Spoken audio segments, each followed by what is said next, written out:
ನಮ್ಮ ದೇವರು ಕರ್ತನಾದ ಯೇಸು ಕ್ರಿಸ್ತನ ನಾಮದಲ್ಲಿ ಅನುದಿನದ ಆಹಾರ ಪ್ರಿಯರಿಗೆ ಪ್ರೀತಿಯ ಶುಭಾಶಯಗಳು.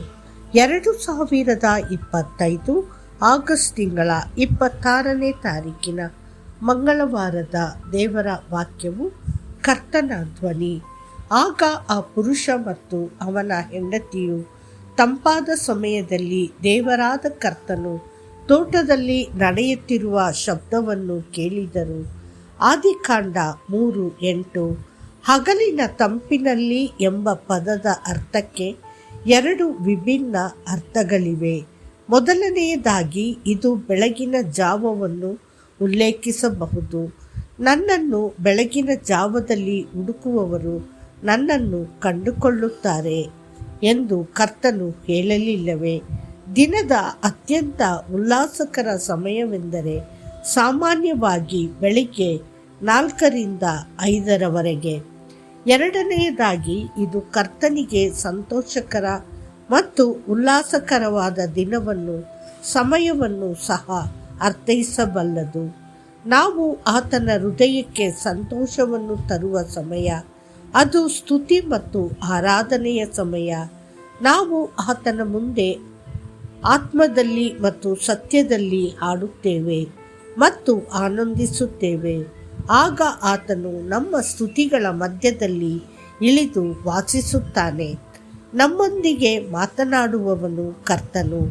ಆತನ ಧ್ವನಿಯು ಮಧುರವಾಗಿಯೂ ಮತ್ತು ಪ್ರೀತಿಯಿಂದ ಪ್ರತಿಧ್ವನಿಸುತ್ತದೆ. ನನ್ನ ಪ್ರಿಯನೇ, ನೀನು ನನ್ನವನು ಎಂದು ಆತನು ಹೇಳಿದಾಗ ನಮ್ಮ ಹೃದಯಗಳು ಸಂತೋಷದಿಂದ ತುಂಬಿ ತುಳುಕುತ್ತವೆ. ಪರಮಗೀತದಲ್ಲಿ ನಾವು ಆತನ ಧ್ವನಿಯನ್ನು ನಮ್ಮ ದೈವಿಕ ಪ್ರೇಮಿಯಂತೆ ಕೇಳುತ್ತೇವೆ ಮತ್ತು ಪ್ರೀತಿಯಿಂದ ಆತನಿಗೆ ಎದೆಗೆ ಅಂಟಿಕೊಳ್ಳುತ್ತೇವೆ. ಸತ್ಯವೇದದಲ್ಲಿ ದೇವರು ಸಾಮುವೇಲನನ್ನು ಕರೆದನು. ಸಾಮುವೇಲನು ಕರ್ತನ ಧ್ವನಿಯನ್ನು ಕೇಳಿದನು. ಸತ್ಯವೇದವು ಹೇಳುತ್ತದೆ, ಕರ್ತನು ಬಂದು ಅಲ್ಲಿ ನಿಂತು ಇಂದಿನಂತೆ ಸಾಮುವೇಲನೇ ಸಾಮುವೇಲನೇ ಎಂದು ಕರೆದನು. ಆಗ ಸಾಮುವೇಲನು, ನಿನ್ನ ಸೇವಕನು ಕೇಳುತ್ತಿದ್ದಾನೆ, ಮಾತನಾಡು ಎಂದು ಹೇಳಿದನು. 1 ಸಾಮುವೇಲ 3:10. ಆ ಸಮಯದಲ್ಲಿ ಸಾಮುವೇಲನಿಗೆ ಕೇವಲ 3 ಅಥವಾ 4 ವರ್ಷ ವಯಸ್ಸಾಗಿತ್ತು. ಚಿಕ್ಕ ಮಗುವಾಗಿದ್ದಾಗ ಅದು ಕರ್ತನ ಧ್ವನಿ ಎಂದು ಸಂಪೂರ್ಣವಾಗಿ ಗ್ರಹಿಸುವ ಆಧ್ಯಾತ್ಮಿಕ ಪರಿಪಕ್ವತೆ ಆತನಿಗೆ ಇರಲಿಲ್ಲ. ಆದರೂ ದೇವರ ಧ್ವನಿಯನ್ನು ಕೇಳಲು ಕಲಿಯುತ್ತಾ ಬೆಳೆದ ಸಾಮುವೇಲನು ಕರ್ತನ ಕೈಯಲ್ಲಿ ಬಲಿಷ್ಠ ಪ್ರವಾದಿಯಾದನು. ಅವನು ಬೆಳೆದನು ಮತ್ತು ಕರ್ತನು ಅವನೊಂದಿಗಿದ್ದನು.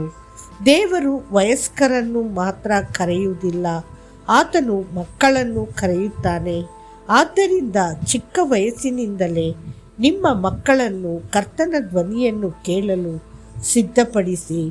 ಆತನು ನಿಮ್ಮ ಪುತ್ರರು ಮತ್ತು ಪುತ್ರಿಯರ ಮೇಲೆ ತನ್ನ ಆತ್ಮವನ್ನು ಸುರಿಯುವುದಾಗಿ ವಾಗ್ದಾನ ಮಾಡಿದ್ದಾನೆ.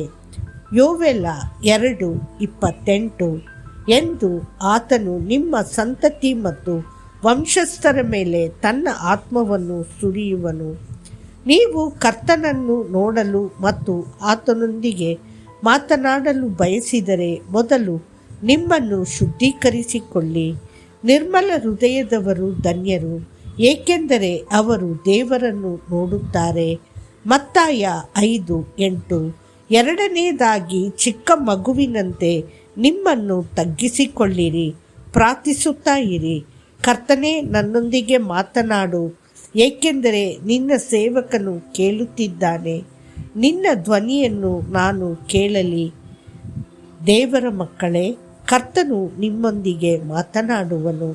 ಮತ್ತಷ್ಟು ಹೆಚ್ಚಿನ ಧ್ಯಾನಕ್ಕಾಗಿ ಇಸ್ರಾಯೇಲಿನ ದೇವರ ಮಹಿಮೆಯು ಪೂರ್ವದಿಂದ ಬಂದಿತು. ಆತನ ಧ್ವನಿಯು ಪ್ರವಾಹದ ಗರ್ಜನೆಯಂತಿತ್ತು. ಭೂಮಿಯು ಆತನ ಮಹಿಮೆಯಿಂದ ಪ್ರಕಾಶಮಾನವಾಗಿತ್ತು.